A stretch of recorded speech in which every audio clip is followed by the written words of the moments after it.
Hi, my name is Katina Abram. Tell us about yourself and what sets you apart from other applicants. My name is Katina Abram, and I have 5+ years of procurement and purchasing experience. Um, I have 12 years state government experience.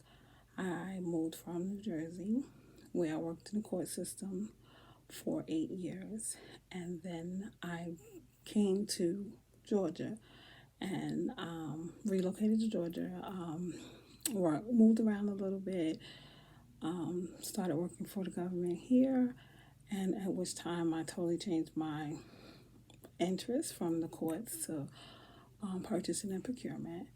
I feel like this was a good start for me. I love to read and research. Although it's on the financial side, it also taught me accounting.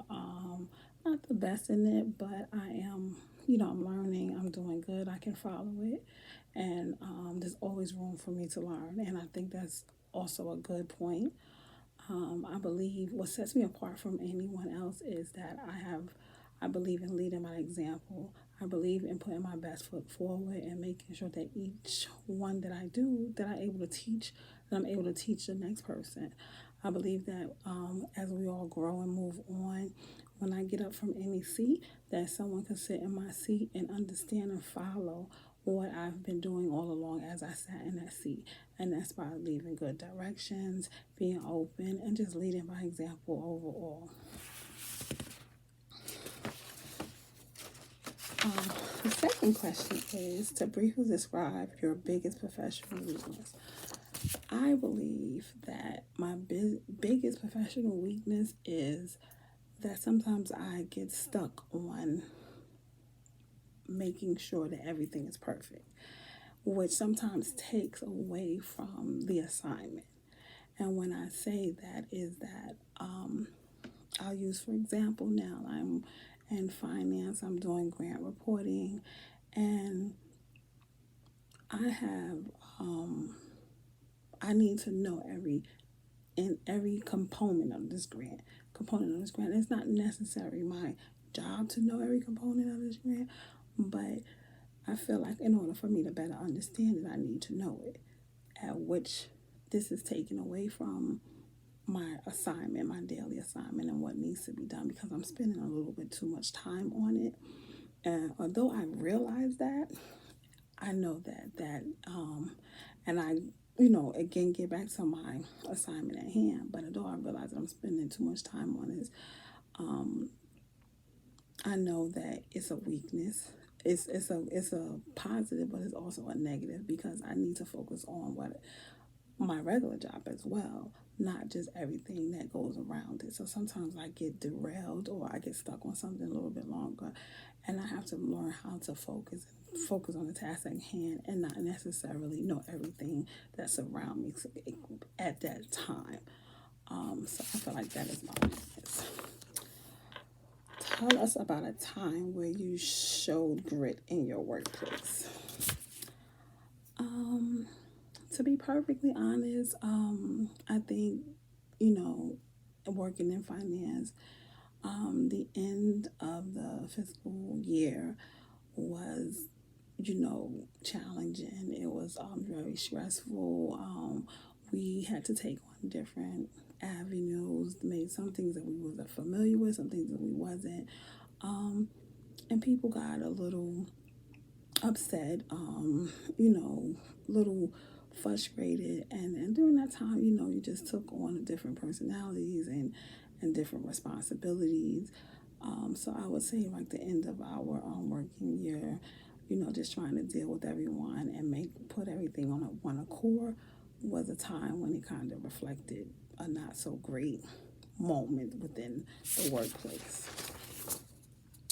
Summarize where you see yourself in your career in the next 5, 10, and 20 years.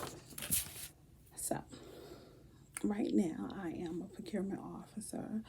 I do grants reporting, and I do the P card administration. I'm a P card administrator for our agency. In 5 years, I hope to be an agency procurement officer. in 10 years, I hope to be heading as a head buyer at a university. The reason why I feel this way of becoming a head buyer at a university, because the roles are the same, but they're different. The head buyer is like the APO, but it's on the education level.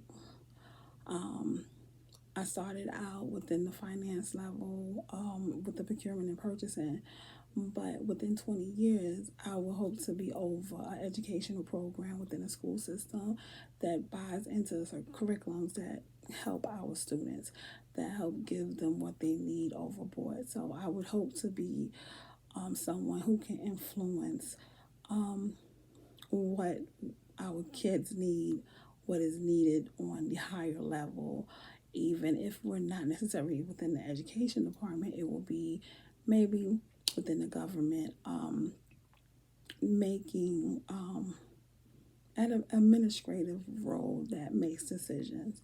The executive director over a program that possibly helps the homeless teenagers and kids, and that gives back money, that offers grants and programs that's able to help the homeless families. I pray that within 20 years that, you know what, we won't be dealing with it to the magnitude that we're doing right now. But if we are, I want to be a part of that hands-on that gives these people what they need from the inside. So that's what I feel. So imagine you were promoted within your workplace. Describe how you would deal with your colleagues who may have been passed over for the promotion, or your co-workers who have been your peers but are now your subordinates. I feel like if you always lead by example and you always remain true to who you are, when you move to the next level, or when your peers see that you've moved to the next level, they are cheering you on because you have always shown that leadership capability. I feel that as I move on, that they know that they can move on with me, and that whatever skills that I possess to get me to this position, I would want to teach them, show them, lead by example, by allowing them to manifest those same skills, letting them know that they have them with them. I would remain positive, professional, and just let my peers know that I'm the same person, but I have a job to do just like you have a job to do, and this is how we'll move forward. It should not change our relationship, it will just change the dynamics of it. The next question is, identify what kind of person you have difficulties working with. I have difficulties working with people who are lazy, who do not want to do their job, who feels like they can push their work on to other people. We are all a team, no matter what position that we play in. And we all play a part.